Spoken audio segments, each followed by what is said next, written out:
सतनाम के हो जा दीवाना, गुरु नाम के धर ले बाना, सतनाम के हो जा दीवाना, गुरु नाम के धर ले बाना। सतनामी गा मोरे भाई गा तोला का होगे ना, सतनामी गा मोरे भाई गा तोला का होगे ना। सतनाम भजन लगाना, गुरु नाम के धर ले बाना, सतनाम भजन लगाना, गुरु नाम के धर ले बाना। सतनामी गा मोरे भाई गा तोला का होगे ना, सतनामी गा मोरे भाई गा तोला का होगे ना।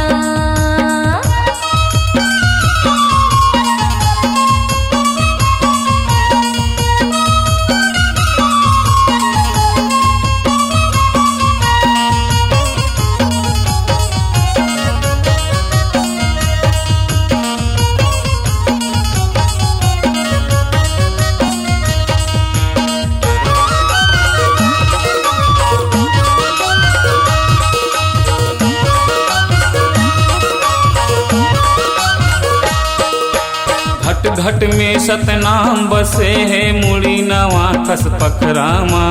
सादा जीवन छोड़ के भैया लोभ करे दारू कुकरामा, लोभ करे दारू कुकरामा, मुड़ी नवा खस पखरामा।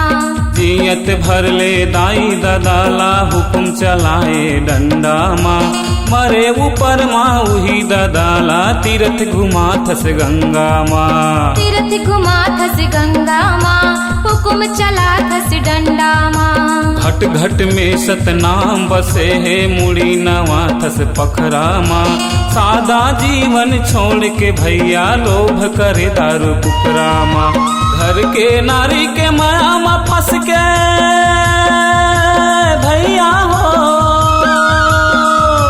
घर के नारी के माया में फंस के दाई दादाला भुलाएगा तो लका होगे ना। सतनामी गा मोरे भाई गा तोला का होगे ना, सतनामी गा मोरे भाई गा तोला का होगे ना।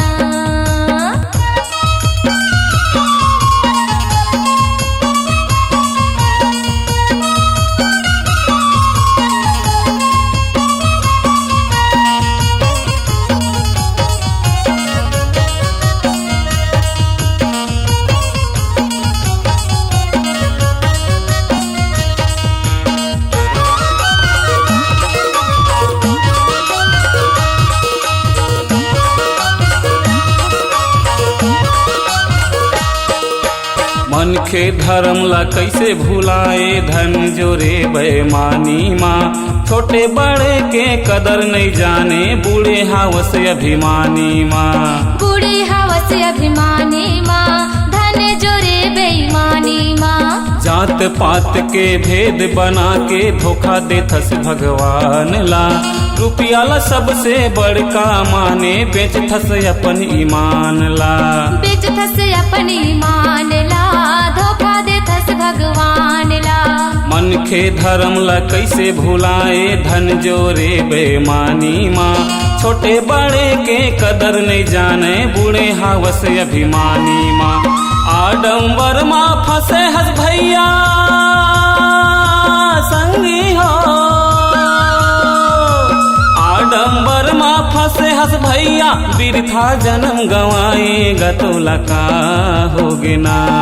सतनामी गा मोरे भाई गा तोला का होगे ना, सतनामी गा मोरे भाई गा तोला का होगे ना। सतनाम के धर ले बाना, सतनाम के हो जा दीवाना, सतनाम के धर ले बाना। सतनाम के हो जा दीवाना। सतनामी गा मोरे भाई गा तोला का होगे ना, मोरे भाई गा मोरे दाई वो तोला का होगे ना। दुनियादारी मत झन भुलाना, गुरु नाम के धर ले बाना, दुनियादारी मत झन भुलाना। गुरु नाम के धर ले बाना। सतनामी गा मोरे भाई गा तोला का होगे ना, मोरे भाई ग मोरे भाई वो तुला का होगे ना। सतनामी ग मोरे भाई ग तुला का होगे ना। सतनामी ग मोरे भाई ग तुला का होगे ना। सतनामी ग मोरे भाई ग तुला का होगे ना। सतनामी ग मोरे भाई ग तुला का होगे ना।